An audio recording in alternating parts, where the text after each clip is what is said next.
I think we've come to a stage in the promotion race in League Two where it's looking increasingly likely that 3 of the top 7 will win automatic promotion. 3 of the current top 7, I mean to say, because I think if you had asked me last time we did the automatic promotion race, we were talking about basically the top 11 teams down to around MK Dons, and how it was so even and how you could sort of throw a blanket over their sides. And I think it's looking a little bit less like that now. I think that we're seeing a real pattern whereby, although the teams between 8th and 11th still have a chance of reaching the playoffs, I think realistically for the top 3, it's going to be one of the current top 7. And going to be very interesting to see whether one of that current top 7 drops out, because they are all looking pretty consistent at the moment. So really intriguing to talk about who's going to get into the top 3 and who's going to be playing League One football next season. That's what we're going to discuss on this League 2 podcast.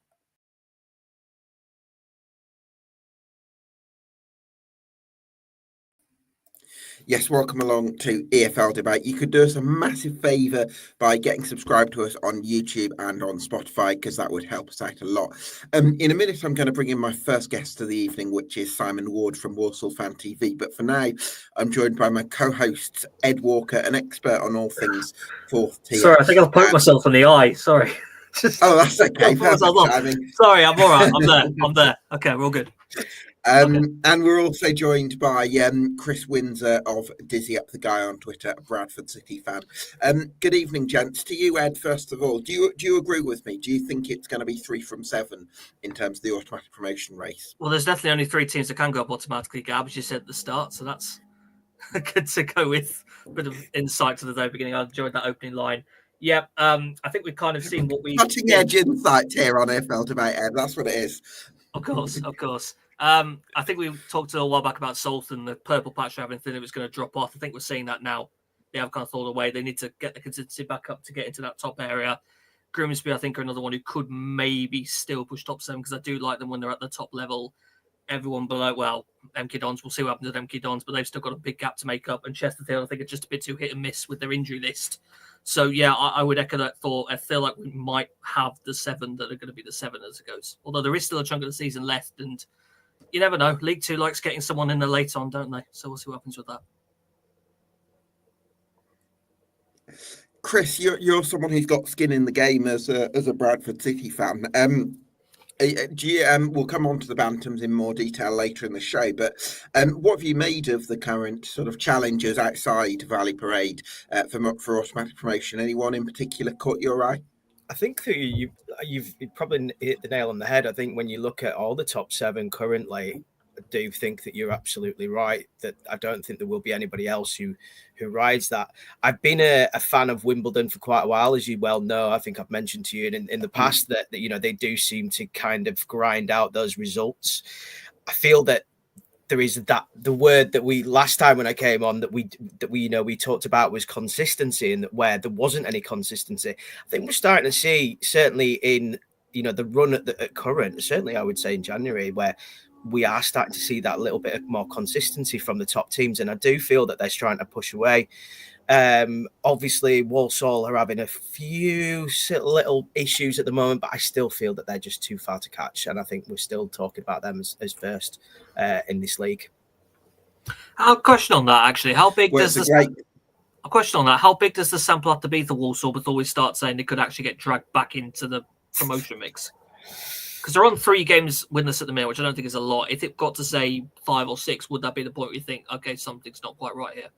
I think you have to do, don't you, Ed? I think, if they have got that kind of a run that's 5 or 6 games, you've got to start, there's got to be concerns. And I'm sure that Walsall fans will start to feel very, very nervous. I'm sure the nerves is probably just starting to tip in just ever so slightly at the moment. But I think that if you're looking at a 5-6 game run, you've got to start being slightly worried about whether you can get over that finishing line and not have one of the biggest collapses that we've seen in this league. So it's going to be interesting to see how they come back. I mean, obviously they were 2-0 down on Saturday. They did get the point. I just still feel that they are too strong. I've watched them 2 or 3 times this season, and I've been absolutely blown away with them. Bar obviously when Bradford played them a couple of weeks ago, but I have been really, really impressed against. I remember the MK Dons game, for instance. I thought they were fantastic. I thought they were absolutely brilliant to watch. Well, great place to bring in Simon from Walsall Fan TV. Simon, I'm a little bit more I'm not quite changing my stance on Walsall on the basis of 3 games. I've seen teams that have won the league in the past, like Stockport County and like Leyton Orient, even when they've been comfortable champions, teams that have had a bit of a sticky patch. I think for 3 games, I think that's a very small sample size. But is there any sort of been the nerves in the fan base on the basis of, Nathan Lowe has gone back to Stoke and, maybe the impact that might have had on your form? Not so much Nathan Lowe. I think if we put things into context, Walsall had won 9 games on the bounce, and that was always going to drop at some point. The away game at Bradford did present perhaps one of the most difficult games that we'd got remaining. And that day, Bradford were absolutely on fire and thoroughly deserved the win. But the key issue was Jamil Matt going off injured. Jamil Matt went off. We brought Danny Johnson on, which Danny Johnson is a great goal scorer, but he's never going to lead the line. So that game sort of fell away from us. A couple of defensive lapses, which were rare, but I think there's a bit of tiredness in the camp, I think, and the momentum had sort of carried us to a certain point.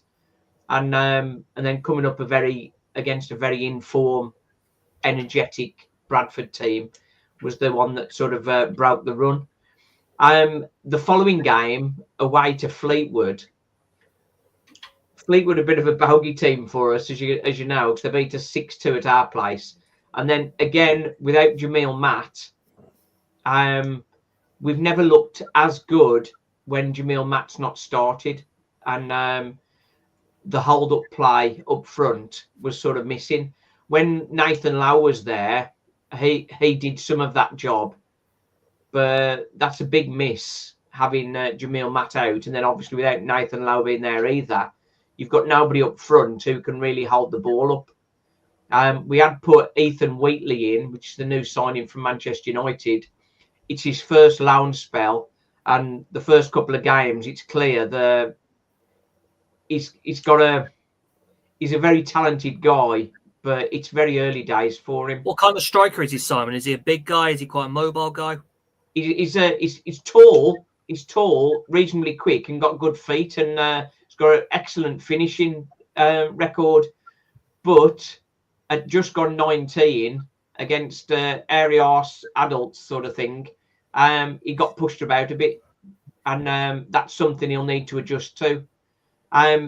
Against Salford, he had a torrid time. He didn't really sort of get hold of it. Whenever he tried to compete, he'd give away a foul, and the rest of the time he was getting knocked off the ball. So it was a little bit unfair with him in some ways. When he tried to compete, they were sort of giving fouls and that sort of stuff. He got subbed off, and he looked quite dejected. But as I said on my channel, after being pampered for probably 10 plus years at Manchester United and then getting thrown into the adult game in League Two, it is a bit of a rude awakening for him. And I think he'll come through it, or I'm hoping he'll come through it and he'll be fine. But it was a bit of a shock to the system for him. So Walsall's mini blip, as it were, well, we're hoping it's a mini blip. The fact, I think, in some ways, I think the slump ended with quarter of an hour to go against Salford. We had battered Salford for the whole of the second half, and the ball just wouldn't go in. And then when eventually it did go in, another one came quickly after. And if the ref had played the correct amount of stoppage time, I think we'd have probably ended up winning it. But I think Walsall had adjusted and looked strong in that game. And the second goal for Salford, which sort of looked like it had killed us off, there was a clear handball by Lund on the halfway line to set him away, which the ref and the linesman sort of missed, which, as we all know, League Two reffing is sort of one of them. Sometimes I do feel with the refs that they're being harsh on Walsall, trying to balance out the league, perhaps. I don't know. But I mean, I'm sure everybody's got that same story of issues. Yeah. I was going to say the getting Jamil Matt back fit is key, and I do believe he's okay and he's available for Saturday, which would be a big boost for us. But in the January transfer window, and the last minute of it, pretty much, Ellis Harrison coming in from MK Dons. A lot of MK Dons fans are sort of like, why the hell have we let him go? Some were thinking he should have been started instead of Scott Hogan. But he is very much in the Jamil Matt style. And at 31, looks like a replacement or a natural progressive replacement for Jamil Matt, sort of to go into next season. So it looks like we've filled the gaps there. We've got extra couple of heads in midfield, just to sort of cover things there. And I think we set up now to, as long as we sort of get over this mini blip, I think we're good to go for the rest of the season. Well, let's hope that's the case. One thing I'm wondering about, Simon, is defensively, even though you've been a fantastic side and one of the best teams I've seen in League Two in the last sort of studying the league for the last 10 years or so, I still have this feeling, part of me thinks you can get at Walsall because, you've got a fairly youthful defence with David Akagbu and Harry Williams, but also I feel like Taylor Allen, if I'm a quick, strong forward, I wouldn't necessarily be super afraid of facing Taylor Allen. I'd feel like I'd probably be able to get past him. And I'm wondering, seeing as the way Liam Gordon plays at left wing back in terms of he does cut inside a lot and try and link up, I do wonder whether that leaves a bit of a chasm down that left-hand side, which seems to be working. The trade-off seems to be working for you in League Two because that link-up play between Taylor Allen and Liam Gordon, and you seem to be able to occupy teams and maybe stop them from getting out. But I'm wondering, if you were to get into League One, actually could that left side be a bit of a vulnerability, perhaps? Interesting point. Evan Weir did very well against Notts when he played against Notts. I think the goal line clearance did the rounds, which was good. But he hasn't started since. He hasn't started since, but he came on Saturday, and we think Taylor Allen's got a really good left foot. His left foot is even better, and he's much more physical than Taylor Allen at the back. So perhaps sometimes knocking Taylor Allen up to left side of midfield and putting Evan Weir in there is a progression that's possible. Yeah, I mean, Ed, what do you think about this kind of experience question mark for Walsall in defence? Because I think I'm right in saying Evan Weir's a young lad as well. So yes, I'm thinking if we're thinking this is the back three for Walsall to move forward with, possibly into League One, although they have got a job to finish in terms of this season, they might be extremely talented individual defenders, but whether the kind of the cohesion is right in terms of the balance of a bit of know-how, a bit of experience, I'm just wondering, whether theoretically this is a League One team sort of pitching. I would say the League One discussion is for a few months from now. First, get that job done first primarily. I like all three individuals. I think we had this discussion with Walsall earlier in the season. In our heads, we kind of thought Priest, Carson, and Donovan Daniels would start part of that starting back line instead. And what's happened is Williams and Okoburi in particular have handed that chance and really made the most of it. And Taylor Allen's looked really impressive, I think, as a left side centre half on a number of occasions. I don't think the age concerns me that much. I think Really? if they're showing in a starring team like this, where it has not just been about the forward options at this Walsall side, there was so much impressed with, particularly the work of the midfield and the defence and the consistency of it. I would say if they're starring at the top in this league now, I would like to hope that they're the ones you look at and think, if you're already at the top level of this league already, you're going to get even better. There's a chance of you looking quite good in the division above next season, should that come. I think you're right. The experience, particularly with the running, when the pressure's on, you need some more experience in there. Donovan Daniels is out injured at the moment, but I don't think he's far away. I think he's probably only about 3 or 4 weeks away. Priestley Farquharson, of course, it would be great to have him back, but I just can't see him getting fit, to be honest. They're saying March, and but I mean, he keeps having breakdowns when we think he's getting near fit. So there is the experience there, but of course they're in around them in the training camp and that sort of stuff, and there's some good experience around them to sort of coach them through the pressure when it's when the running sort of gets into full fire. I think it's that question, Gab, of like the thing you always have with experienced signings: are you getting any long term, as in more than 1 year value out of them? So you're getting someone in now who sees them over the line now, but you look at him and say your League One expiry date's already hit, and there's not much point, I think, bringing in someone now for the final couple of months of the season, really. No. And the thing is, if you bought somebody in new, if they'd bought somebody in for centre half during the transfer window, they wouldn't have got a game anyway. No. Do you know what I mean? They've got a set team. Evan Weir's chomping at the bit to get there. Because Oshie McKenty's gone into midfield, hasn't he, Simon? Because he was a centre. He had some games in midfield. He's one that divides the fan base, really. A lot don't like him in midfield and would prefer him to stay in the back three. He's sort of cover for David Kagbu, I think, at the moment. But he could easily slot into the back three. The midfield is better with Jamie Jellis and Charlie Lakin, much more balanced.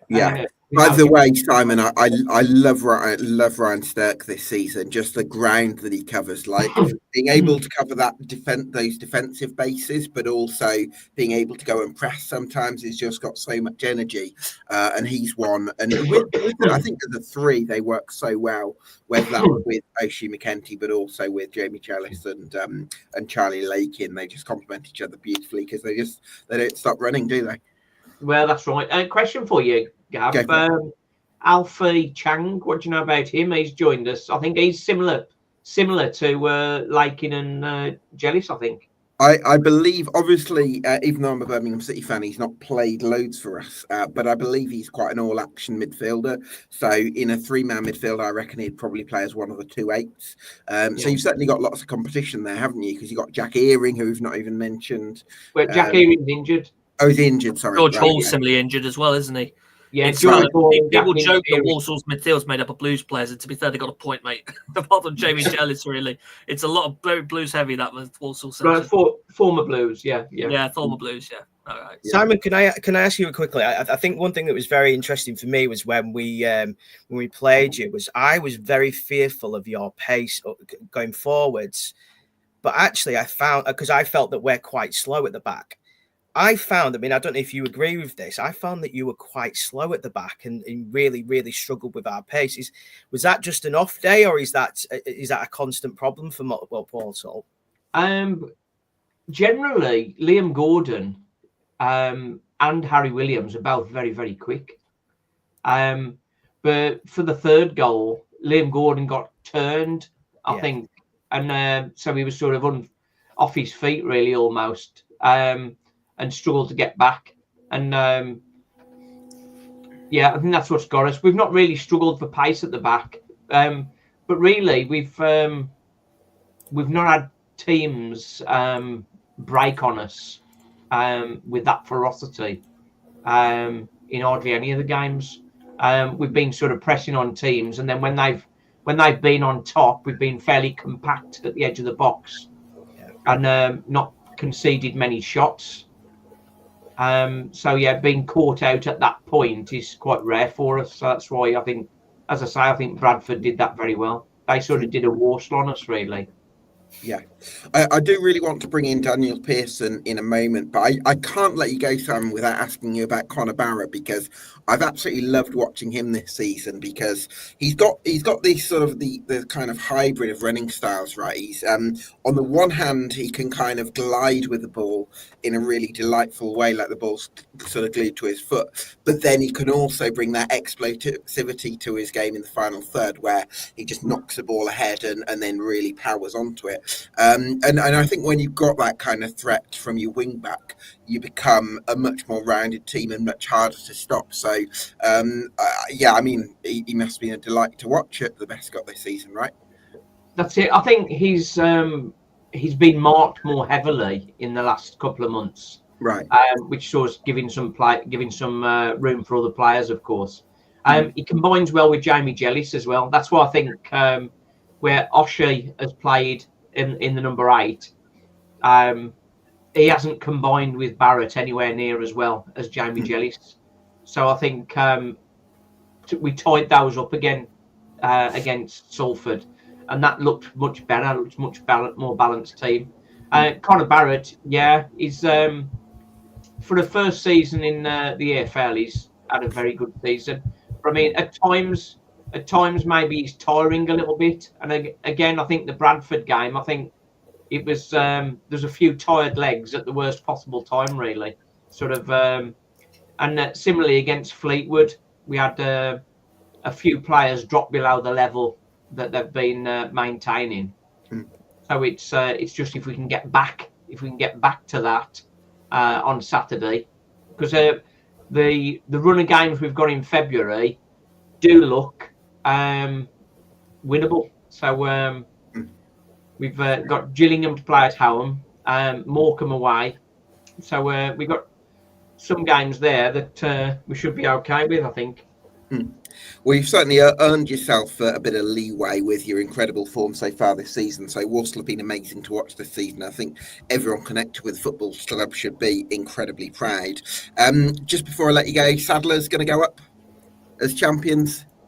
Right at this minute, I think, yes, I think we'll finish in the top 3. Whether we're champions or not, I don't know. Because Donny and Notts County are very, very strong. Come on, Simon. We wouldn't have said that a week ago or even 2 weeks ago, would we? You've been very confident. Well, no, I'm always a little bit defensive. The joy and the pain mantra, I think we've had our bit of pain the last couple of weeks, and it sort of give everybody a checkpoint. If we'd still got Nathan Lowe, I'd say champions without doubt. But I was, before Nathan Lowe went, I was still nervous that we hadn't got real cover for Jamil Matt. But Yeah. now we've got cover for Jamil Matt. That sort of helps. But yeah, ask me after Saturday. If we win on Saturday, then I might change my All mind. right, I'll hold you to that, Simon. I think one thing that will help Walsall is a lot of the teams in the playoff zone from 2nd to 7th, they've all got to play each other. So they're all going to be dropping points. And Chesterfield Doncaster, that's tomorrow night, isn't it? Again, that's another tough one to sort of see how they respond to that. But if Doncaster keep winning, like a 20-game run like they did last season, then I'm sure they will catch us. But I think for us, the eye's on 4th. If 11 points clear of 4th, as long as we maintain that, then happy days. It would be nice to win the title, of course. Absolutely, Simon. Fingers crossed, and keep up the great work on Walsall Fan TV. And I'd urge everyone to go and subscribe to it. So, best luck to Sadlers, and look forward to seeing you. Cheers. Can I do a very quick plug? Sure. I've written a book. It's about gambling. It's explores the avenues of gambling, the good and the bad side of gambling. So if you just check on me Twitter, you'll see a link for it, and go and have a look. Lovely. Thank you, Simon. Really appreciate your time. Champion. Cheers, guys. Good to see you as always. Cheers. So delighted to be joined by my next guest, which is Daniel Pearson of 18 Dapper, Doncaster Rovers fan. Good evening, Daniel. Thanks so much for joining us. You feeling confident about Doncaster's top 3 prospects? More confident than what I was a few weeks ago. I think we're starting to hit a little bit of consistency, which I've been grumbling about all season. We've been very hit and miss, but fortunately for us, I think the full division has been a little hit and miss up until more recently. I think somebody mentioned that the consistency in the top 7 is starting to show. I think it's only 5 defeats in 35 games combined recently, so it just shows that top 7 is starting to kind of hit the form at the right time. So yeah, we're in a good position. A little bit nervy about Wimbledon and Notts County. Obviously, they've got games in hand over us. If Sure. we win those, then the leapfroggers. I think Chris mentioned his kind of appreciation of Wimbledon. I think defensively they're so solid. The grind, like you said, the grinding out results. And if you've got that good foundation of a solid defence, they've only conceded 20 goals this season. You're going to succeed or get some success from that, as long as you can put the ball in the back of the net at the other end. But yeah, Notts County are looking really strong as well. So I think slightly more confident, but still very wary of the teams in and around it. That one slip up in this division and it goes south pretty quickly, doesn't it? Certainly does. One thing that stood out to me, Daniel, from the highlights of Saturday's victory was the performances of Jamie Sterry and Owen Bailey, because Sterry made one really strong run into a goal-scoring area from right back, which is what I love to see from Jamie Sterry, because I know he can do it consistently, as he's shown before with yourselves and with Hartlepool. And Owen Bailey played a lovely through ball, I think, for one of the chances, I think, as well, into the penalty area. And I'm just wondering, those 2 players were probably 2 of your best players last season. I know Sterry missed the first half of last season injured, didn't he? And maybe this year, some people had said that maybe they'd taken a while to really hit those top levels. Are we starting to see signs of Owen Bailey and Jamie Sterry find that extra gear that we know they're capable of? Yeah, I think we are, and I think we're starting to see it throughout the squad. I think Maxwell as well on the left-hand side, he's starting to get back to what we know that he can be, and there's a little bit of consistency in the squad selection as well. So all season, I think McCann's probably had a little bit too much choice, which it can be a good thing, it can be a bad thing. And I think it has been detrimental in some games where he's kind of tinkered a little bit when a lot of fans felt that he didn't need to, but he's the manager. He sees them week in, week out in training, doesn't he? And if somebody's carrying a knock, what we don't know, that could be why. Or if somebody's not quite hit the form that he's wanting during the week, then is well within his rights to drop him. But yeah, I think you're right with Sterry. Really good going forward. There's question marks defensively, but I think he's got to be in that team just for a little bit like Trent Alexander-Arnold at Liverpool. His delivery is fantastic. I'm not saying he's as good as Trent. I would. He's a League Two Trent, we'll go with that. But I think just kind of going forward, it does give you that option and that chance of creating something in and around the box, and his link up with Molineux as well. I can't think of the words to kind of describe Molineux this season. 12 goals, 5 assists. He's in some form, isn't he? Yeah, he's in some form. He's scoring crosses. That's when you know he's in form. We all saw the Barrow goal. Actually, the second one, I should say. Yeah. So yeah, when you're scoring crosses, it's all going your way, isn't it? But yeah, I think a word for the 2 centre backs as well. Oluwu's up for Player of the Month, and I think his partnership with Jay McGrath as well, who's a young. I mean, we were talking about the Walsall defence being fairly young. Jay's 21. So hopefully tying down to a big contract or a long contract, and he develops and progresses with us, hopefully up the divisions. But yeah, there's a lot of work to do. One thing that's really interests me, Daniel, about both Jay McGrath and Joseph Oluwu is that I would associate both with being very physical defenders and very aggressive defenders, where they back themselves because of their athleticism and power to really go for duels and sort of win them, just because it's like you're not getting past us. And I'm almost surprised that they've worked so well, as odd as it sounds, because instinctively you would think that you need a Ferdinand alongside a Vizic, as it were. You need somebody who can sweep alongside maybe the more aggressive centre half. And maybe my perception of Olo is a little bit outdated. Maybe he's added a maturity to his game as opposed to maybe what we saw during the sort of McSheffrey era. But they seem to have, they're one of the best defensive pairings in the division, that's for sure. I think you've hit the nail on the head there with Olo. I think he has matured a lot, and although if he needs to get involved and win that duel, he goes in full throttle. But it does tend to kind of let Jay do that side of the game. I said to my family, I don't know if you've seen the challenge from Jay, where he kind of yes, I did see that one. It was brilliant. Yeah. The opposition player just looked really sort of slightly stunned by it. Almost like they had a cartoon, going around their head. But we said that Jay, with any 50-50 challenge, he kind of makes it a 70-30 in his favour, just because he's that committed to it and that confident that he's going to come out with the ball. And the MK player really didn't want any involvement in that and came off like the worst, didn't he? But great centre back pairing, and that's a little bit like Wimbledon, that foundation and kind of that base of a good defence. You can build on that, and I think we are. Chris, you were sort of salivating a little bit at the mention of Luke Molyneux. He obviously made a real impression at Valley Parade. So can you just sort of expand a little bit on how he's sort of impressed you from an outside perspective?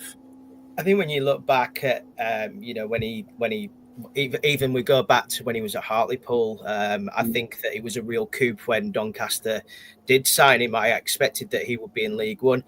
I feel, correct me if I'm wrong, but I'm sure that he had a pretty injury-stricken first year. Really struggled, and you kind of wondered about what was going to happen with Molyneux and what he would end up, how he would progress, I guess, and whether he'd disappear. I think the guy is just, he's genius. He's back to his Hartlepool levels. He is. He totally is. Absolutely is. If not higher. And I think that, Doncaster fans, they're obviously salivating over him. To be honest, I think everybody else is, when you watch him, he's just so in form. He's just a glorious footballer to watch. And he's certainly a player I wish he was at Bradford. Maybe next season, we'll see. But I think with Molyneux, in all seriousness, I think that he's really pushing Doncaster up the table, and deservedly so, being the best team roughly over the last year, I think, really, if we look at like the stats. Yeah, we've had a good year since that 1-1 draw away at Sutton. I think that was kind of the turning point, a very late, I think it was 92nd minute penalty. Right. And I look back at that, and at the time I was thinking we'd be National League this year. So to see that winning run that I don't think we will replicate, I hope we do, but I don't think we will. But to see that, and then kind of a hit and miss season, but we've only lost 7, drawn 7 out of his 29 games. I think I'm probably being a bit harsh grumbling at that sort of form. There's other teams that would snap your hand off for that kind of form, so I think we've got to enjoy it while it's here. Certainly have. What was I going to say? I think one thing that's really admired, like you say, losing so few games, I think there's always been an identity to Doncaster Rovers, which is aggressive, high octane, front foot team that always likes to try and force the opposition back because of the athleticism in this side.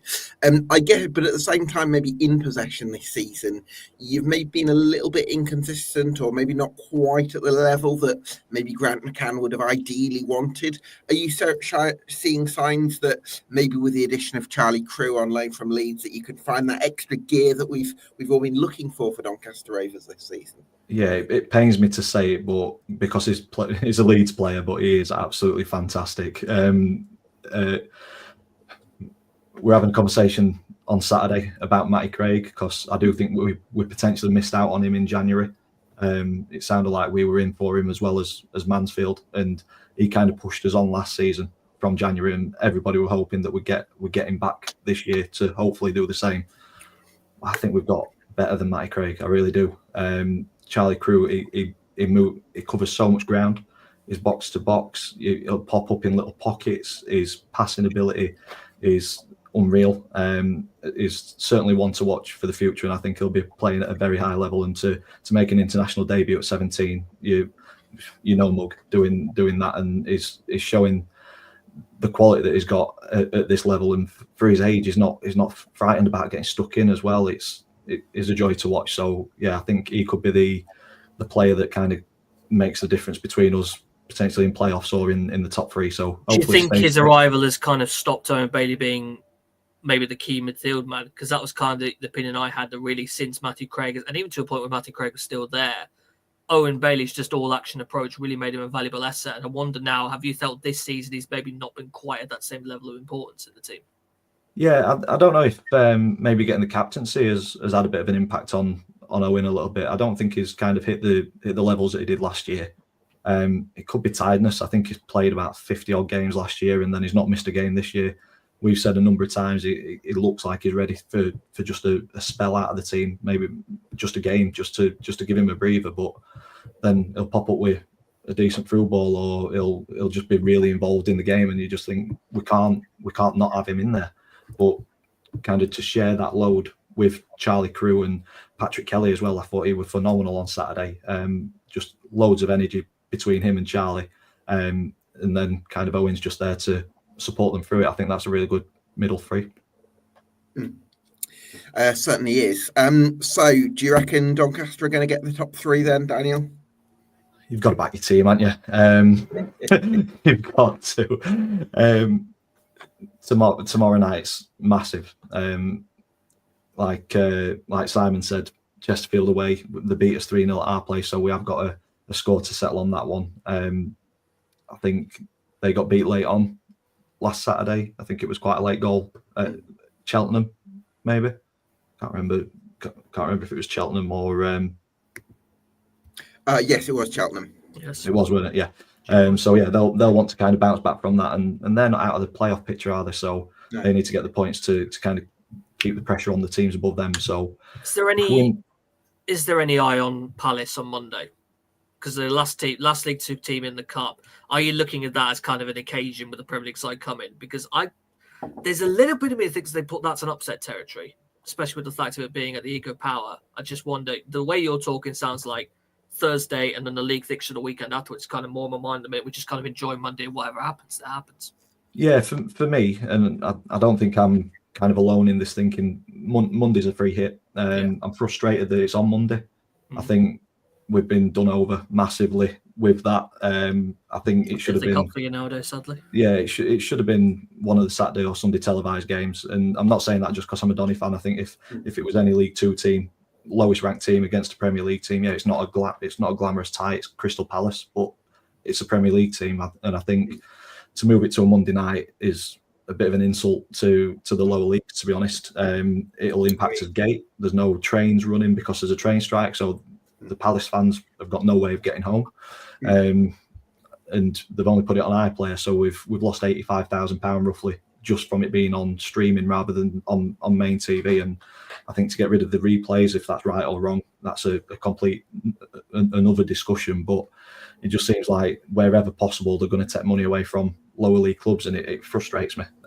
But the game itself, I think, it's a free hit. I think we've just got to try and enjoy it, show what we're capable of, give a good account of ourselves like we did at Everton earlier on in the season.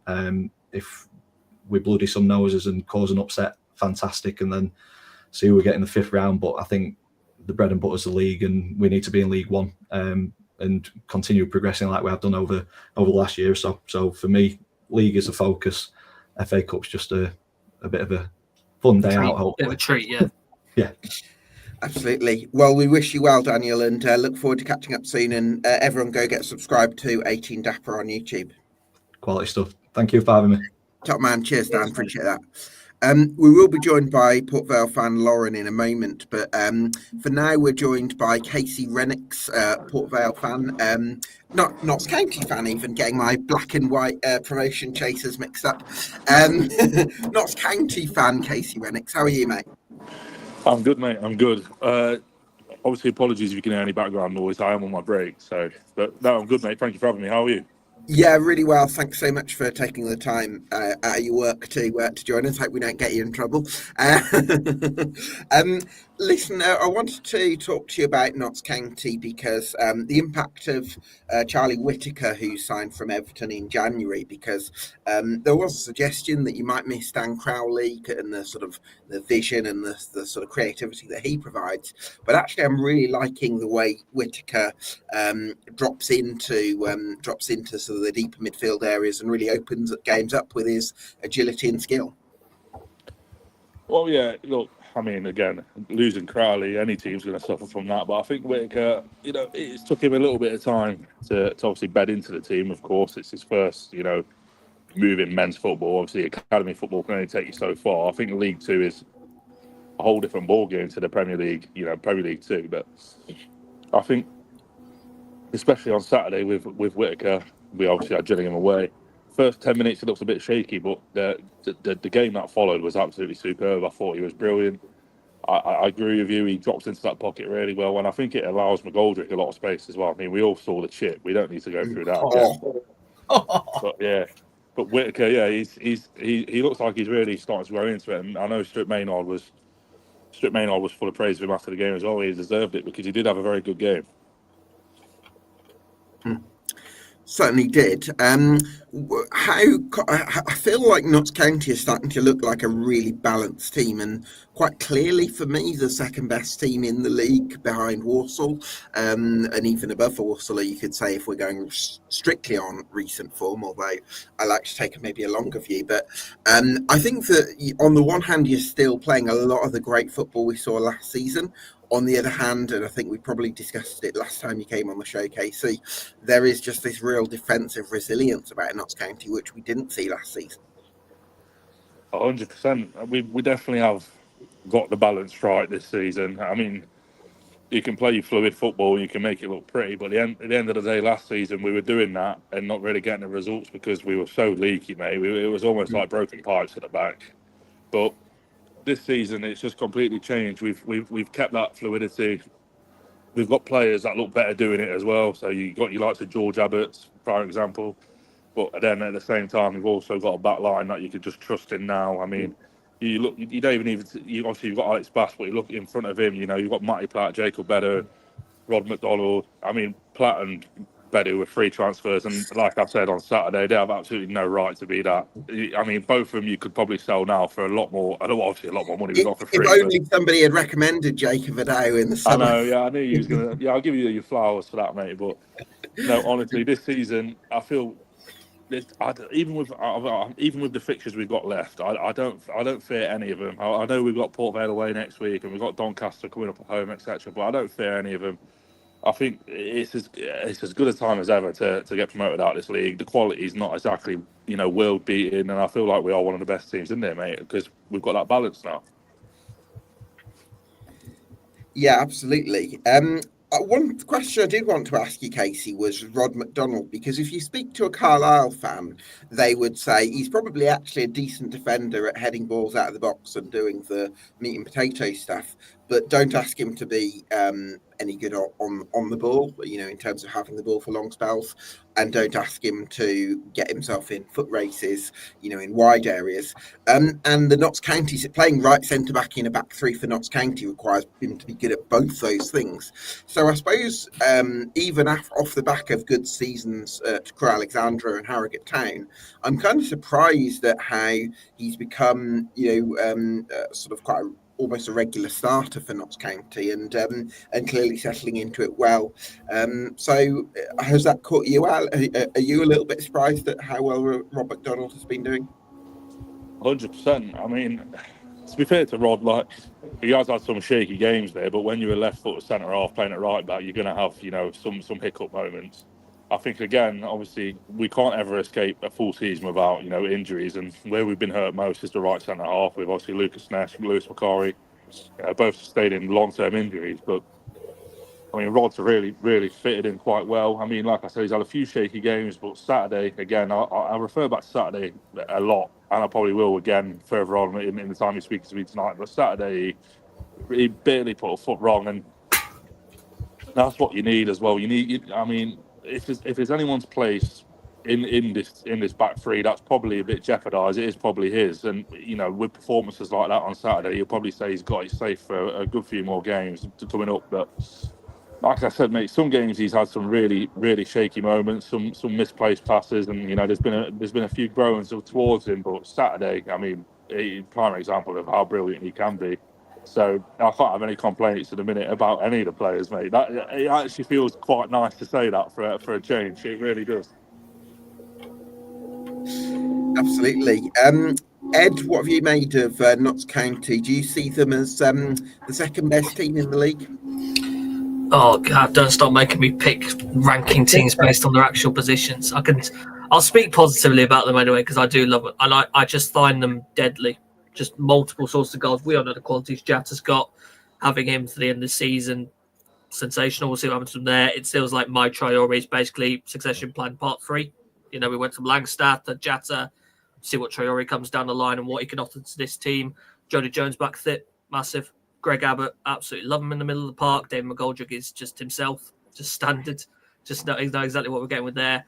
I absolutely just love the makeup of this team. And I'm with KC, actually, where it's weird. The idea of Rod McDonald, a left-sided centre-back playing in a back 3 where your middle centre-back is right-footed, your 2 outsides are left-footed, feels quite odd, but it works. And it's kind of a bit surprised by that. So I guess it's just maybe, I don't know, is there kind of 2-footed comfort with Rod McDonald as you get with KC that you maybe don't get the same level with Bordeaux? To be fair, it's a tricky one because, again, because in a few games this season, he hasn't looked, particularly comfortable. But then again, you could argue the same for Bedu. I mean, Bedu's had a tremendous season. He's probably up there for one of our players of the season. But at times, we do have them shaky moments, and a lot of it does get mopped up by Matty Black. So, I mean, I think both of them. I would say, Casey, I think if we're talking about foot races, if I'm a wide forward, if I'm quick, which I'm not, but if I was quick and I was a wide forward, I wouldn't fancy my chances against Jacob Bordeaux because I think he's so quick and strong. Whereas against Rob McDonald, I would ask: is it quick or is it just big strides? Interesting, yeah. Can be both answers, to be fair. I'm just wondering if that's the case because it feels like a good size back line as well, which is quite handy in there. Yes, it is. It definitely is, and I think with that, Gab, as well. I think McDonald's got the experience on his side, so he's not the quickest in the world. Don't get me wrong, but I feel like he's just got that the brain to read the game a little bit better. And there's not many times he does get caught out. To be fair, I'm not gonna. He might be the slowest in that back 3, but I don't think he lacks pace. To be fair. Okay, interesting. Anyway, do you think you're going to get top 3, Casey? Oh. You got to back your team, haven't you? No. That seems like the same line. No, look, I'm confident. I think. Like I've touched on already in this, the league quality is, it's not fantastic. I mean, there's not many consistent teams. I mean, even now you're looking at Walsall, I think they're 3 games without a win as well. So I think top three you've got to be looking at. I mean, Stuart Maynard, you can tell me and tell everyone all he wants. Sorry, he's not looking at the table, but I'm telling you now, he's probably sat there rubbing his hands at the opportunity because it's a glorious chance. The squad that he's got. It's clearly one that he trusts now as well. It's more like last season he took a lot of flack. Everyone wanted him to go, understandably so as well because the results weren't there. But this season, I mean, it's just like a completely new man. He's got the whole team behind him, and the fan base as well. That everyone's behind him as well. It feels like now as well. That's what you need when you come into the running, and that's what makes me confident that we'll be in the top 3 come the end of the season. Well, let's hope that's the case. Casey, thanks so much for taking the time to join us. We'll let you get back to your work or your break, and look forward to catching up soon. Thank you very much, mate. Take care, guys. Cheers, mate. Delighted to be joined now by Lauren of Port Vale. Good evening, Lauren. Thanks for joining us. You've certainly shown some resilience in recent games, haven't you? 10 points from your last 4, and certainly haven't been knocked off your stride when you've had red cards. No, I mean, it's not been ideal, let's say that, but I think the resilience and the grit that the team have shown throughout those games, I mean, especially last weekend when it was pretty much the majority of the game, we played with 10 men, We showed great grit and determination, which is always a positive. But I'd have much preferred to have all 11 on the team on the pitch rather than down to 10. Yeah, absolutely. Is there a concern that that's a disciplinary issue for Darren Moore to perhaps address? Well, it's funny you said that because I think the other week we were saying that disciplinary was in mid-table, and then since that conversation that people have had, we've started to slip down slowly. I think Croasdale's getting a yellow card, I think, every match or every other match. Bit of an occupational hazard, isn't it, Lauren? Yeah, a slippery slope to go down, and especially with the injuries that we've got, we don't particularly want any more suspensions and things. But hopefully, it's something that Darren Moore can sort out quickly and nip in the bud, because we can't risk losing some players. Ed, what do you make of Port Vale? Are you confident that they're going to finish in the top 7, or do you think they can challenge some of the teams that we've spoken about so far this evening? Certainly on the top 7 side, I'm feeling that way, because if I'm truthfully seeing like the 7 currently, there is the 7. That's quite easy to say because of where we're at with the table, but I like the look at it all the same. The goalkeeper situation intrigued me a little bit. Just wonder what the reaction was to Ripley going. I think we kind of got this idea Ben Amos was maybe going to take his spot already. My understanding was Ripley had gone away for personal reasons and just never came back. He just ultimately got that sale to Swindon. So I just kind of wonder what the initial perception was of that. And now the fact we've got Ben Amos and Nathan Broom as the backup. I think it was strange at first. I think obviously Ripley has been our number 1 for last season and then all this season up to Grimsby. And then after Grimsby, he got dropped, and we just thought, maybe just for the game.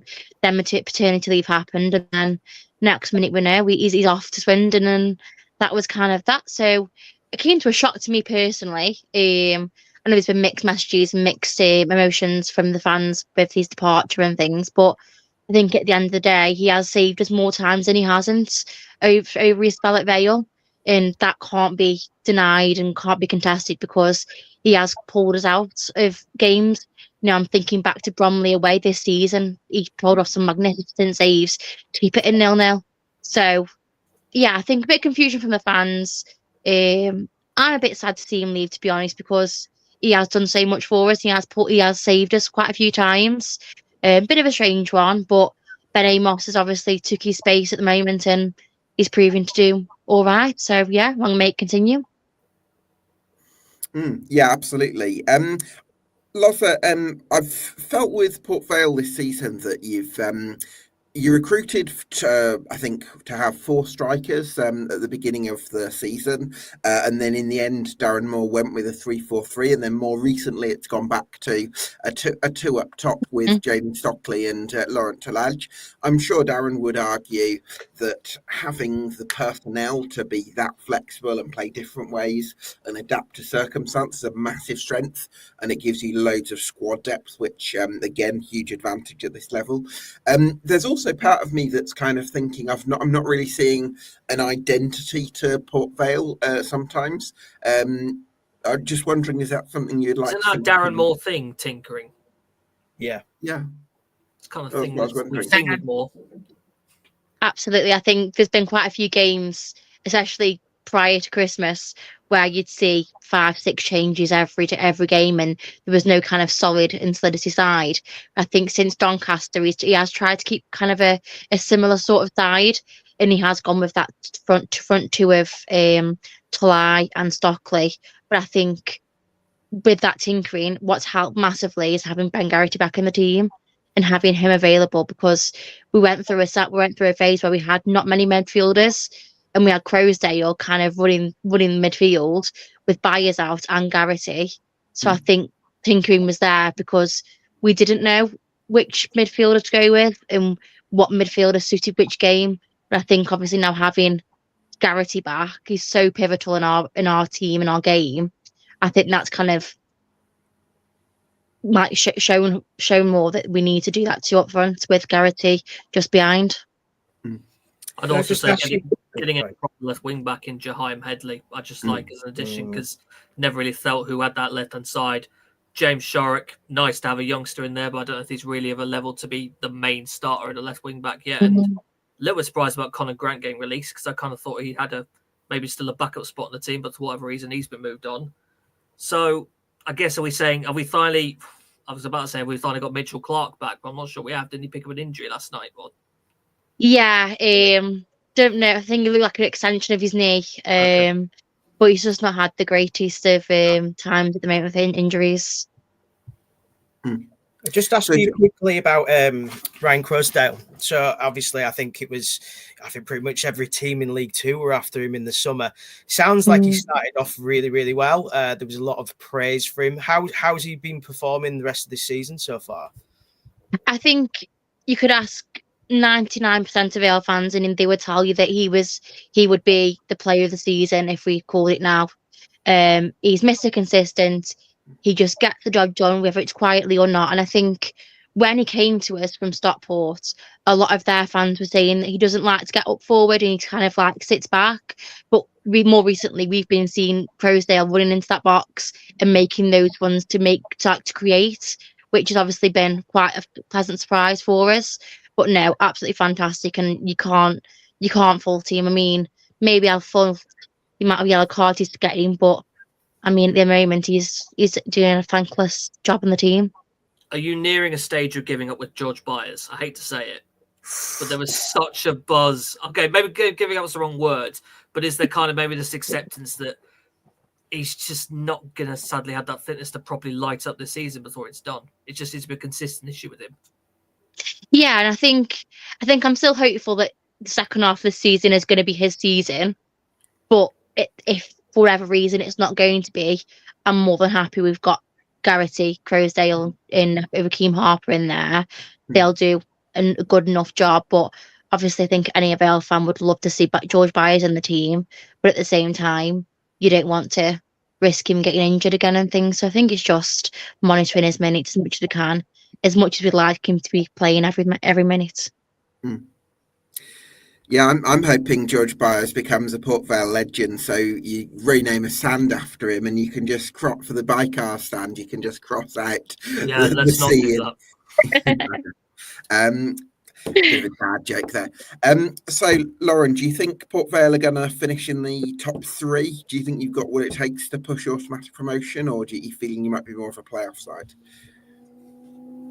At the start of the season, I was definitely saying top 3. I think I'd love to say top 3 now, but it just depends on how consistent we can be for the second half of the season. I mean, we had a shaky start, went on a really consistent run, then went back being shaky. So I think the next couple of games, especially Notts County at home next week, and even Swindon this weekend, real tests for us, and we can see from there.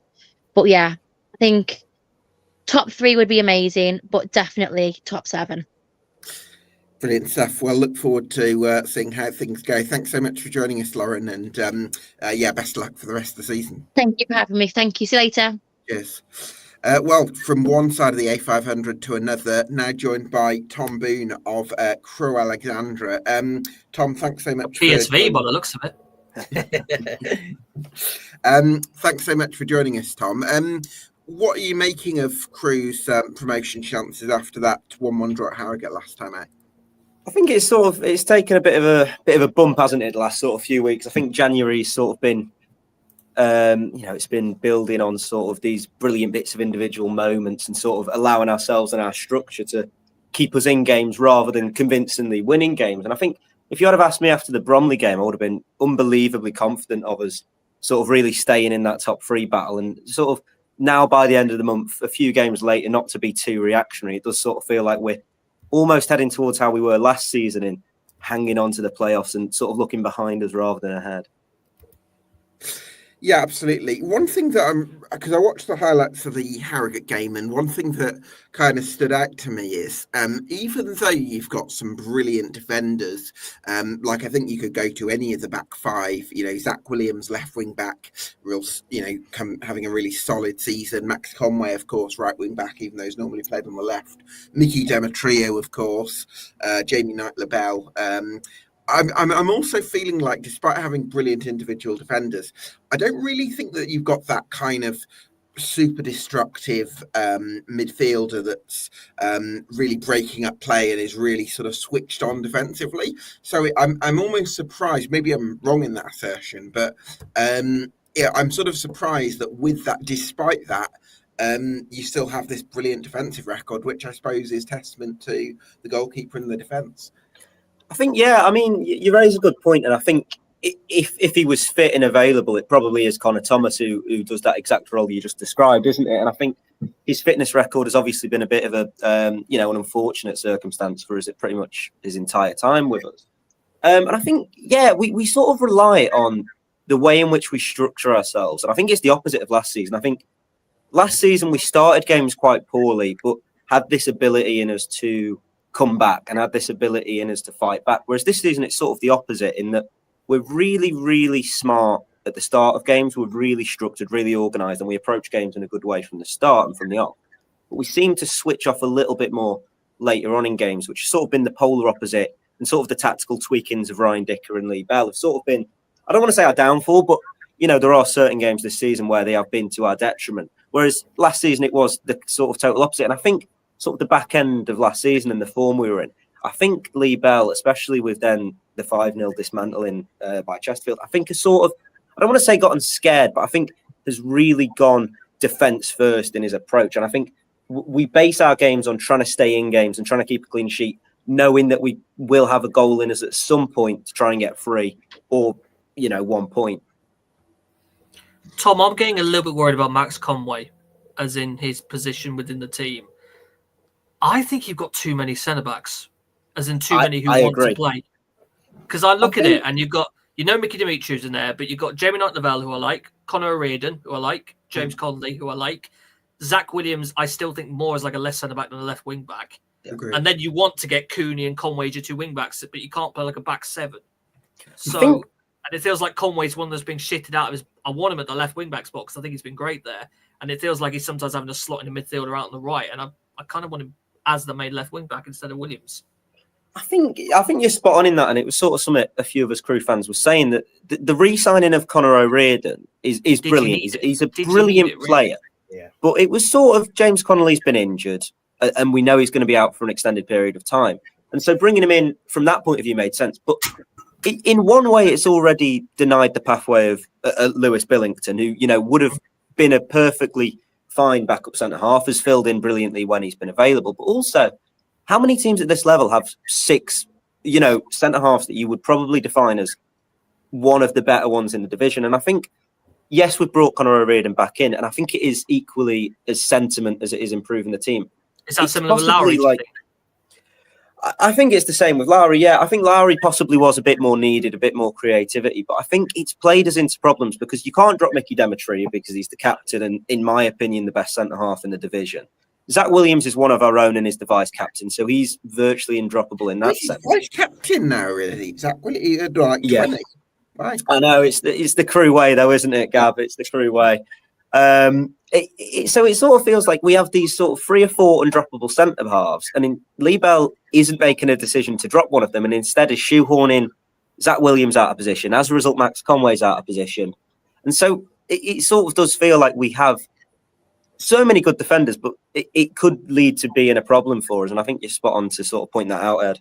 And the other thing for me as well is, I don't know, I'm just not lit up by this front line. I was enjoying Jack Lancaster before that injury, but it kind of felt like Lancaster was the one who was almost carrying you in terms of finding those individual moments to win games.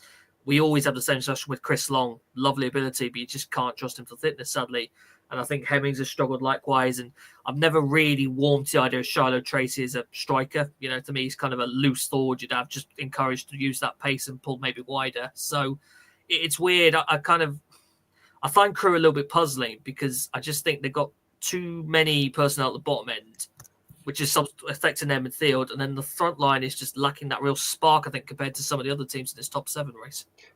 I think the front line really confuses me because we've in most games this season scored a goal, but in very little we've scored more than one. So we clearly have the potential to create chances and get goals, but we yet don't seem to blow teams away. And I think you're right to point that out as a bit of a concern. I don't think it's the attackers. I actually think it's the creativity of this team. I think we look devoid of that sort of creative spark that will create a chance out of nothing or bag a goal out of nothing. And that was Jack Lancaster until he's injured. Unfortunately, it looks like there's potential that Omar, Chris, and Shiloh could be injured now as well, which would be a real detriment. And obviously, using up all our... Is it Adrian Tebow again now? Is that what we've got called? I think it would likely be Tebow, and then the possibility of recalling Finn Roberts, possibly playing Holacek up top, which did work away at Grimsby away, but it worked at Grimsby away, but it's obviously not a long-term solution, is it? So it does sort of feel like we're waiting as fans on the extent of these knocks or injuries and sort of really hoping they're not too serious, because that could be what derails us. I think, yeah, it's interesting in that I still think we've struggled to replace the Elliot Nevitt type of striker. I feel like we recruited the Courtney Baker-Richardson striker twice, and I know that's something Gab touched on before the season. I think Omar Bogles and Kane Hemmings, both being available on the market, are both sort of respectable strikers at this level, but you do sort of lack that pressing intensity that sort of did tire out opposition defenders and allow us to create more chances late in games. And I feel like Longy and Shiloh have tried doing that sort of similar role, but to not quite the same level that we saw from Elliot Nevitt last season. Yeah, it feels like there's lots of good strikers or decent strikers at Crewe, but would you sacrifice two of them to have a real killer centre forward that could be a game changer? I think that would be the question. One thing I really wanted to ask you about, Tom, was that kind of midfield balance, because I look at the highlights of the Harrogate game where I think Joel Taberner possibly lost his man for the opener from a corner. I thought Maciej Holacek was clumsy from a free kick. I sort of look at Max Sanders and, would a really destructive midfielder have kind of closed down the odd, one or two shots from outside the box. And I'm just wondering, it feels a little bit loose in midfield and almost like there's maybe a complacency in the midfield because of how good defensively the back five are. And I'm wondering, could that become a problem where actually you need someone that's a bit more switched on defensively in midfield and is the balance a little bit off kilter by having... Is that again going back to the Connor Thomas discussion? Yeah, possibly. I think, the midfield's definitely been the biggest sort of criticism this season from Crewe fans, in that it does seem that quite often they go anonymous. Quite often we feel he doesn't set up his midfield in the way that other teams around us are doing. And I think, like you said, we are almost missing that leader and enforcer. And I don't want to put too much emphasis on Connor Thomas, because I've been guilty of doing that in the past. And actually, our record without him is completely fine. It's very respectable, actually. But I do feel like he is someone that, when you watch, just conveys that bit more aggression, that bit more calmness that you do want in a midfield. I think Taberner is developing at a rate that we possibly aren't wanting. He's sort of, since breaking through in the team, I really thought he'd kick on and be the next big thing at Crewe, and it sort of feels like Holacek's already overtaken him. It feels like Taberner, I do think, has become a bit of a scapegoat for fans this season. I don't think he's been as bad as some people have made out, but I do think there are very fair concerns over the midfield and the creativity of the midfield. I don't actually think it's the defensive aspect that we're lacking. I do think it is that getting forward creativity aspect. I feel like, Holacek aside, the assists and goals from our midfield are sort of nowhere near the levels they were last season, and sort of Jack Powell never fully getting back to fitness just yet has been a big cause of that as well. Interesting. So where was I? Yeah, so creating more creativity in goals would certainly help. With that in mind, because obviously the transfer window is closed, so anything you bring in now is going to be free agents. But do you think that top 7 is looking more likely for Crewe than top 3? I feel like the thing is with us is I don't know, because at this level I think this is the most even the league has been in quite a few years. I don't think there's any teams that particularly excel. I think there's the case that sort of Walsall, Notts County and Doncaster are beginning to pull away and beginning to look like the best 3. But I think anyone can beat anyone in this league on the day, and I don't think there's that much of a gulf in quality. I don't think there's a Wrexham or a Mansfield or a Stockport. I don't think there's even the Richie Wellens, Leyton Orient side. I don't think there's quite that gap in this league. And I think it means that our strengths of keeping in games and being really defensively solid mean that we actually do well against the odds, which is, I think, very reminiscent of Lee Bell. I think that sums him up as a manager. I think when we're against the odds, when we're under the cosh, when you bet against us if you were sensible, that's when we thrive. And I think there was a point, I don't know if it's the current top 7 because it does keep changing, but there was a point where we were unbeaten against the top 7. And pretty much all of our defeats have come from teams below us. I think it might even be all of our defeats have come from teams below us. So we are very much capable of staying in games and surprising these big boys. It's just about scoring more goals, and it's about, turning draws into wins. If we turned 3 or 4 draws into wins, we were suddenly where Walsall are. And it's about that. It's about creating more chances more regularly, because we do have the quality defensively to stay in games in this division. So I think it probably will be top 7 that we'll be looking at. I mean, as we know in this league, a drop of form and you're suddenly 9th or 10th. It's a crazy League 2 is, but a sudden turn in form the other way and you're in the top 3 again. So I think it will be the top 7 that we're aiming for. I could see us sneaking, going along steadily, converting a few of these draws into wins, and you never know. You never know. Brilliant stuff. Well, thanks for joining us, Tom, and all the best for the rest of the season. No worries. It's been a pleasure, Gab. Cheers.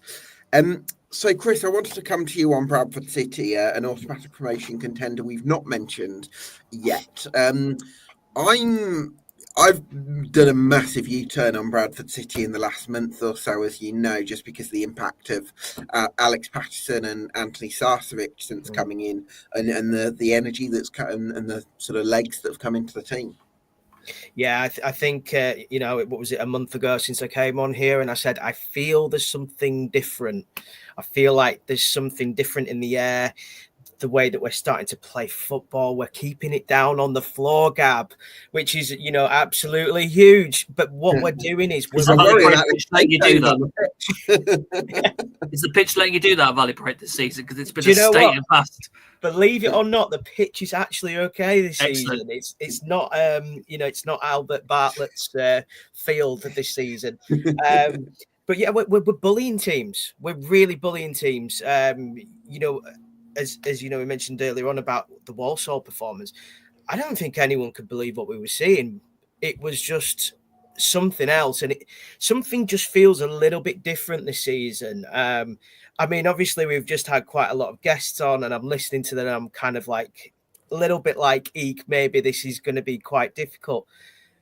But I just feel that something's a little bit different. I feel, though, however, the one thing that we may have missed out on, and I think a lot of City fans have mentioned this, is we probably should have brought another forward in. I think that, we've got even with Callum Kavanagh in form and Michael Mellon coming in, having scored, having had a brilliant record at Morecambe a year ago. Yeah, I definitely do. I think we need to have, we certainly need more options there. Obviously, Dane Oliver has gone to Shrewsbury. Tyler Smith, has gone to Barrow. I feel that we need that competition up there, and I do feel that is potentially going to be an issue. The problem you really play with one up top, so having 2 strikers is absolutely fine, I think. I feel like we still need that pressure. The problem with Callum Kavanagh at times is, and he does get quite a lot of abuse for it, to be honest, which I think is pretty unfair to the lad, is he does have those odd games where it's just not happening for him at all. Wimbledon was a perfect example of that. And it also feels a little bit like he sulks. And when he starts to sulk, he's going to have a stinker. On Saturday, for instance, Sarcevic was having a go at him quite a few times, really. And he came off at probably about the 60-minute mark. And then Michael Mellon came on, showed some glimpses, but I just feel that we need to have that pressure. If we're really serious about going up, we need to have. This is where I'm confused, Chris, because in my head, Mellon was supposed to fill the void to a certain degree left by Cook. I thought Mellon was going to be that main centre forward, and I think he's played 34 minutes off the bench at the minute. So is this a selection thing that's not getting picked, or is it something fitness related? No. It's literally just because of how well we've been playing, and it's we've pretty much just kept the same team.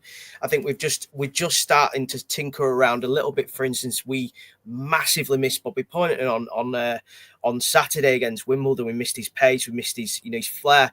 But I think that for Michael, I mean, he must be quite frustrated currently because he's not really had that time yet. I don't doubt for a second that he will get that time and that he will be in that team. I mean, to be honest with you, I think that might come as soon as Saturday. But I think that, you know, how do you replace Andy Cook? Do you know what I mean? You can't replace Andy Cook, and I think they're both. No, but you can get a guy in Michael Mellon who was wonderful at Morecambe. Totally. In the start stage of last season, this is where I had in my mind. Okay, you lose Cook, fine, but we'll see Mellon kind of substituting there, not as something of a different kind of threat, but a goal scoring threat all the same. And as we've seen, Patterson, Sarcevic really showing themselves as threats from midfield. It all felt fine. I'm just a little bit confused why I'm still seeing Kavanagh be the main starter ahead of him. I expected Mellon to be in that first 11 by now. Yeah, and I think that we all did. I will be honest. I think I thought that he would have been, you know, he would have had a lot more minutes than he is. I think again, though, I repeat what I said a little bit earlier on, is that Kavanagh has been in really good form. He has played really well. The thing with Kavanagh is he does come up, and yet you're still all divisive on him. It's odd. He's one of these. He's quite. He's a frustrating player, but he's someone that I do rate. I think at the beginning of the season, I did say he was the one to watch. I did feel that he was going to really step on. I was talking to a Borough fan the other day about him, actually, and like, you know, he was asking how he was getting on, and they genuinely believed that he was going to be the next big thing. They really thought that, you know, that's how much they thought of Kavanagh. I just feel that he's slightly inconsistent, and it's a great thing to have. It's absolutely brilliant position to be in, that, you know, that we have got all these players that are desperate to play for us at the moment and literally just cannot get in the team because of how well we're playing. You know, I mean, Wimbledon, even on Saturday, I don't think it's unfair to say that we could have scored 2 or 3 goals in that game, you know, and that's kind of the football we're playing. You know, there was no panicking after Saturday. It was more of a case of, okay, these happens, we'll move on, and we'll look after, you know, we'll get ready for Harrogate on Saturday. You know, we got a win against Rotherham last night. Again, Jamie Walker, who has been out of the squad for the last 3 or 4 weeks, comes in, man of the match. It's a great. Really, I'm really surprised Jamie Walker's going to fit into the Bradford City team, because I would have guessed you want your Bobby Poyntons, your Alex Pattersons, your Anthony Sarcevic should be super aggressive against the ball, and Walker's just an enigmatic technician who isn't really going to fit into it. So for him to be man of the match kind of surprised me. It's a trophy game though, Gab. It is different. Oh yeah, true. But I think that's what Jamie shows. I don't think that we were trying to get rid of Jamie in January. I thought, you know, I think we do still want him, and he does offer that slightly different, as you said, Gav. You know, he does offer that to us. But it's a great situation to have where we're getting a player who's not even been in the squad for the last month, and he's getting man of the match. You know, this is the thing. I'll be honest when I say this as well, and it probably sounds like I'm getting a little bit ahead of myself, but the team spirit at the moment is phenomenal, and it's something that I haven't seen since Parkinson's been here. I think Graham Alexander has really instilled what it means to be a Bradford City player, what it means to play for the club, and it's really exciting to see, you know, all the options that we've got. I mean, like Keller, for instance, you know, I think he's probably played 20 minutes. You know, he's been at the club for probably 6 weeks now. You know, we've just brought in 3 players on transfer deadline day. You know, we've finally brought in a goalkeeper to put some pressure on Walker. We brought back Romany Critchlow, who was a bit of a cult hero at Bradford and had a good game yesterday. So it's kind of, you know, it just feels like this squad is starting to get a lot of quality together. We just need to make sure that we're getting the best out of Alex Patterson, because it does worry me when he's not quite at it. And I think that's really unfair, because actually he's been phenomenal. He's just been, you know, nominated for Player of the Month, and he has made the difference, I'd say, more than Sarcevic has. But I also think it's, you know, what we also forget about as well is Smallwood's contribution into this team and how well he is, you know, behind the scenes. Wimbledon, he probably didn't have his greatest game. We didn't win. I think he's key. I think he's really, really key in this team. And it's, you know, it's those elements that are coming together. we'll let Patterson go score from 40 yards out on a run, and run through the defense, and those kind of goals. But Smallwood is genuinely absolutely brilliant at the moment, and for me, it's absolutely why we're playing as well as we are. Yeah, I think because there's such a direct correlation between Alex Patterson's return, along with Sarcevic, and this brilliant form that we've seen from Bradford City, we have to consider Alex Patterson as among Bradford City's most important players, which is great in one way because you've got somebody who's made this enormous impact. In another way, I'm a little bit apprehensive that this is a player that has had injuries in the last 3 or 4. He probably would be playing higher by now if it wasn't for some of the injuries he's had in his career. So I'm almost a little bit apprehensive that are you relying on him to a greater extent than would be optimal for somebody in his position? I think we are trying to look after him. I can't remember who the last home game was against. Who was it? I was there. Was it Warsaw? No, it was one after Morecambe. Yes, Morecambe. Of course, it was. We rested him against Morecambe, and I think that's we're not having to play him every single game. It'd be great to have him in every single game, but we are trying to look after him. And you're absolutely right. He's been out for 18 months of the last 2 years. Had some horrific injuries, and it's been very frustrating. 3 months ago, I'd have said I won't give him a contract. Obviously, now he could probably ask what he wants, but there's always that fear factor, of course, with him. But it does sound like we are really looking after him. We are wrapping him up in cotton wool, which is exactly what we have to do with him. He's going to be so pivotal towards for this last third of the season. And if we can keep him fit, he just seems to be getting on that. I have a follow-up question. Sure. Around the depth in that case, if we're worried about this dependence on Patterson, is it a possibility we look at this and say that lapsing Lee was a bit of a waste of time? That they are kind of backups? Because in my eyes, those two could take up the kind of role that we see from Patterson, maybe a bit more advanced than he was necessarily, not necessarily just alongside back deeper end. Exactly like that. Because I've been looking at those two and saying, if we want to prove there's no reliance on Patterson, let's get one of those. Tommy Lee, I'm confused about Tommy Lee because I thought he was going to be a top League One player for a while at Accrington. And there was links to Portsmouth and him being the top end League One. Not found that place at MK Dons, and now we're looking at him here. He's a guy who can play just up the attacking spine of the team. Could be your third choice striker the way it's going at the minute. He can fit in there. So I'm just wondering, are we going to see? Do you think we're going to see enough of those in the second half of the season to prove their worth? Tommy started the last 2. And it looks like, even though I've been whinging about kind of forwards, he has kind of been playing as kind of like that target man a lot of the times. I actually quite like him. I think what we have to realise with Tommy is that he's not played a lot of football either. Same with Lapsley as well, really hasn't really played that much football.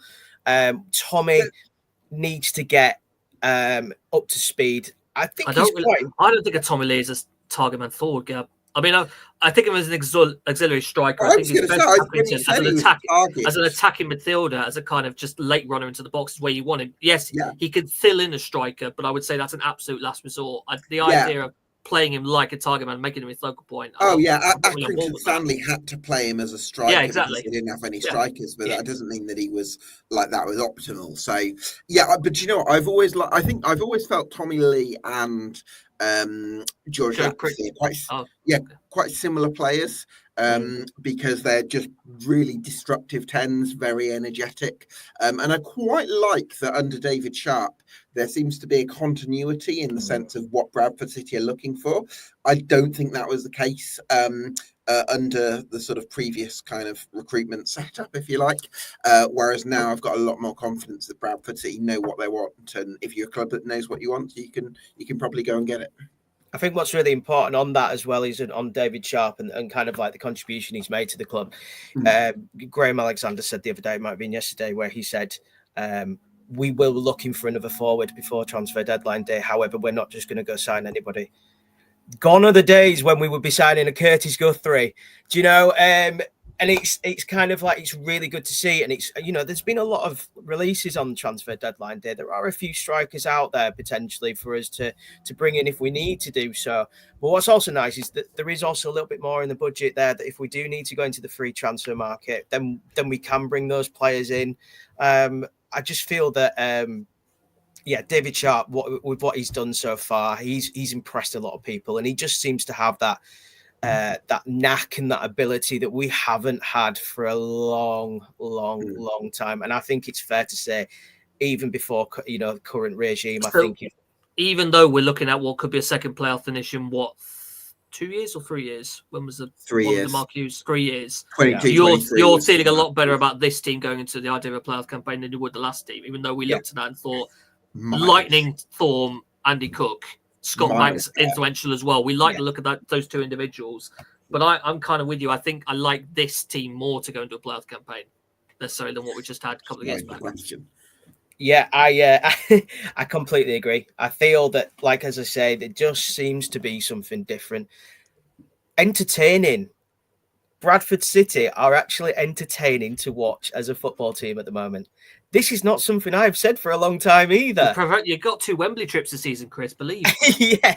Well, hopefully we don't have that second Wembley trip. Hopefully, we can get into that automatic spots. But yeah, I'm really positive. And usually, it's bloody depression being a Bradford City fan. It really is.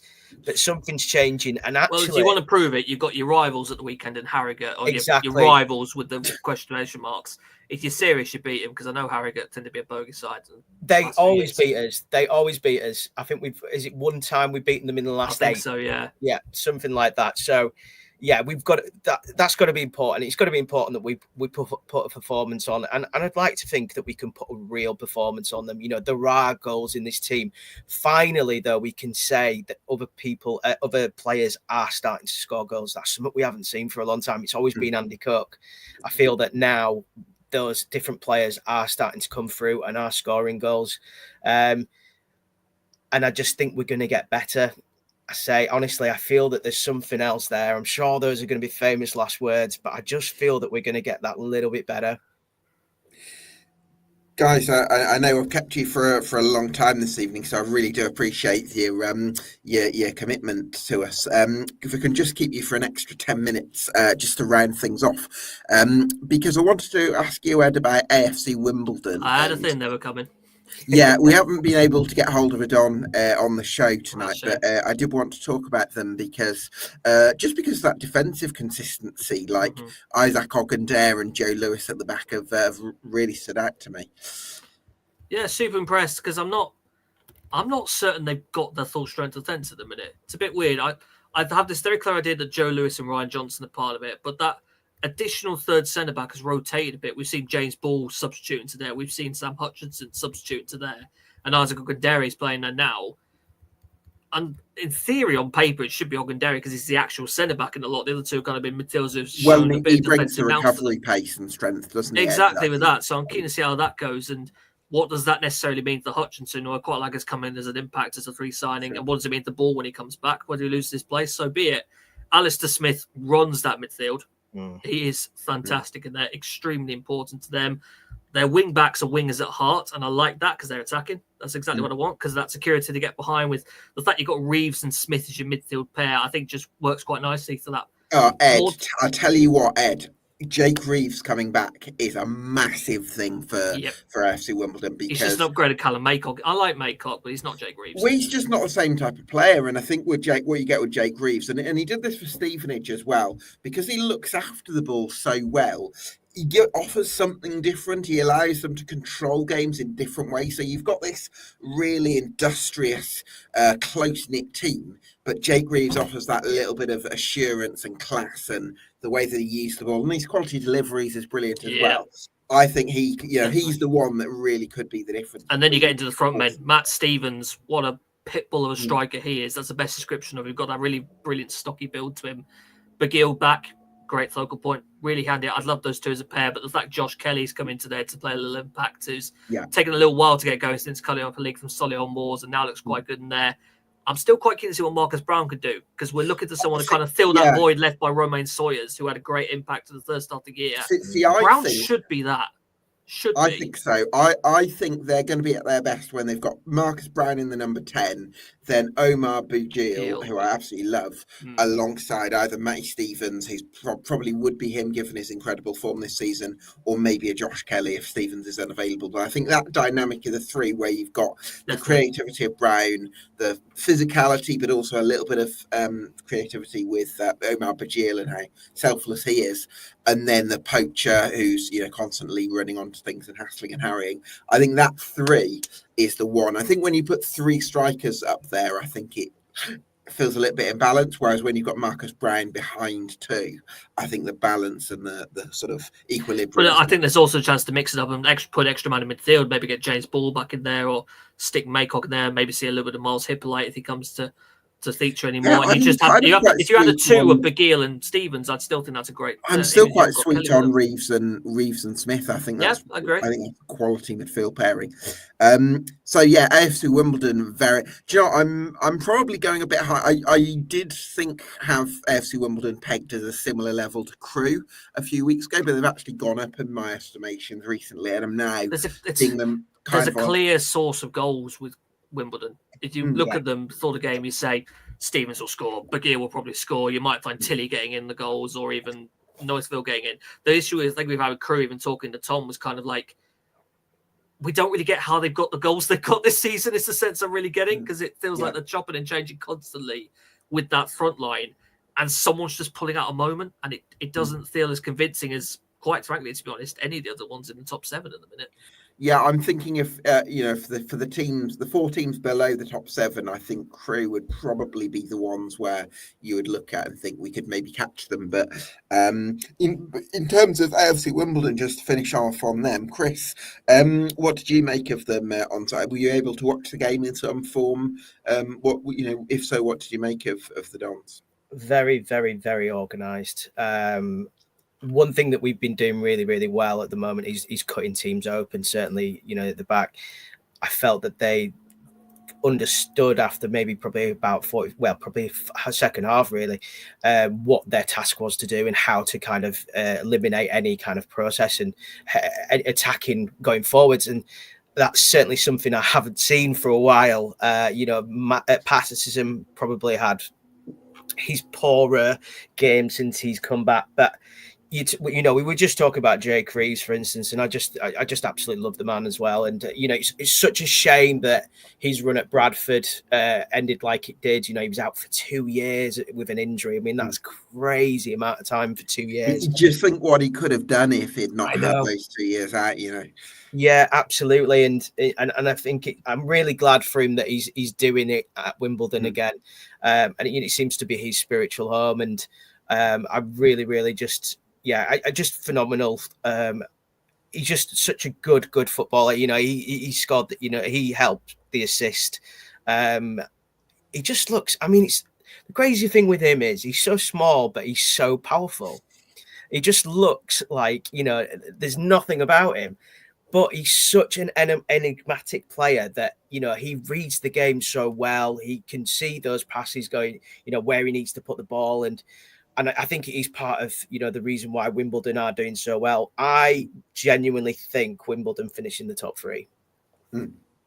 Interesting. It's the games in hand factor that intrigues me a little bit, because they do have that on the teams around. And we say with games in hand, you kind of care about it more at the top end rather than the bottom end, because it feels like they can make use of it. So it always kind of feels like Wimbledon, I think if they'd gone properly right with the able to play all the fixtures over Christmas, would probably still be sat in the top 3 now. And they're just, the whole top 7's right on the edge of automatic, so I can't say too much about it. But the fact that they've still got those extras, it does feel like maybe when everyone's back on level games again, we might see a little bit of a gap between that 3 and the 4 below potentially. I'm wondering about that. But that could also be a hindrance as well, couldn't it? The fact that they do have just those depends when they're scheduled, Chris. I agree. If they're like consecutive weeks, there's still enough months to spread it out. So I can't remember exactly when the rearranged games are for, but if they're condensed out, there's a chance they could just treat them as extra midweeks and just go as standard weekend approach. Chris, to sort of move it on to the back to the picture as a whole, just to round off, if FC Wimbledon do get top 3, is it at the expense of Doncaster or Notts County? Will be the question. He wants to say Walsall.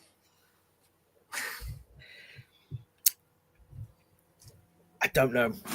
That's It's the correct- genuine, that's it's the correct genuine that's the correct answer to answer. that. Gab has tried to get me to predict things all season, Chris, and I'm still refusing to do it because I said League 2 was going to be like this. I'm not doing Oh, it. he's like getting blood out of a stone. Not doing it. Listen, I'm I not just doing it.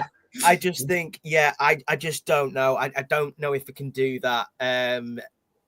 Listen, we've got an exciting, finish to the season. I Sure. still haven't ruled us out as well for automatic. Agreed. Um, Yeah. And I think that that's important as well. But I think we're in for a real race here, guys. And I think that there is going to be a lot of excitement towards the end of the season. And regarding Walsall, whether that they get trapped in it as well, I'm not going to say they are. But I mean, how exciting is this going to be? I mean, League Two again, he's doing it.